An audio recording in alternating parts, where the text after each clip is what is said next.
વાગરા તાલુકાના દહેજ ઔદ્યોગિક વસાહતમાં આરજીપીપી નામની કંપનીમાં પ્રચંડ ધડાકા સાથે આગ લાગતા કામદારોમાં દોડધામ મચી ગઈ હતી। આગની ચપેટમાં કંપની બહાર ઉભેલું વાહન પણ આવતા ભડકે પડ્યું હતું। આગની જાણ થતાં ફાયર બ્રિગેડના લાશ્કરો દોડી આવી આગ ઉપર કાબુ મેળવવાની મશક્કતમાં લાગી ગયા હતા। ભરૂચ જિલ્લાના વાગરા તાલુકાની દહેજ ઔદ્યોગિક વસાહતમાં અનેક મોટી કંપનીઓ આવેલી છે, જેમાં અનેક વખતે કોઈને કોઈક અકસ્માત થતા રહે છે। સોમવારના રાત્રિના દહેજ જીઆઈડીસીમાં આવેલી આરજીપીપી નામની કંપનીમાં પ્રચંડ ધડાકા સાથે ભયંકર આગ ફાટી નીકળી હતી। આગ એટલી પ્રચંડ હતી કે આગની ચપેટમાં કંપનીની બહાર ઊભેલા એક વાહનમાં પણ આગ લાગી હતી। આગનો મેજર કોલ મળતા જ ફાયર બંબાઓના સાયરનથી દહેજ જીઆઈડીસી ગુંજી ઉઠી હતી। ફાયર બ્રિગેડના જવાનોએ આગ ઉપર કાબુ મેળવવાની જહેમતમાં લાગ્યા હતા।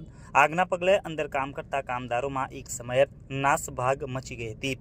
આ ધડાકો એટલો ભયંકર હતો કે આસપાસના ગામોમાં જાણે ધરતીકંપ થયો હોય તેવા અહેસાસ સાથે લોકો પોતાના ઘરોમાંથી બહાર દોડી આવ્યા હતા। જોકે કયા કારણોસર આગ લાગી અથવા તો તેમાં કોઈ જાનહાનિ નોંધાઈ છે કે નહીં તે હાલમાં જાણી શકાયું નથી। દહેજમાં આવેલી આરજીપીપી નામની પ્લાસ્ટિકના દાણા બનાવતી કંપનીમાં રાત્રિના લગભગ 3 વાગ્યાના સમયગાળા દરમિયાન રાસાયણિક પ્રક્રિયા દરમિયાન ધડાકા સાથે આગ ફાટી નીકળી હતી। આગ અંગે મેજર કોલ જાહેર થતાં જ 15 જેટલા ફાયર બ્રિગેડે સ્થળ ઉપર દોડી આવી લગભગ 2 થી 3 કલાકની ભારે જહેમત બાદ આગ ઉપર કાબુ મેળવ્યો હતો।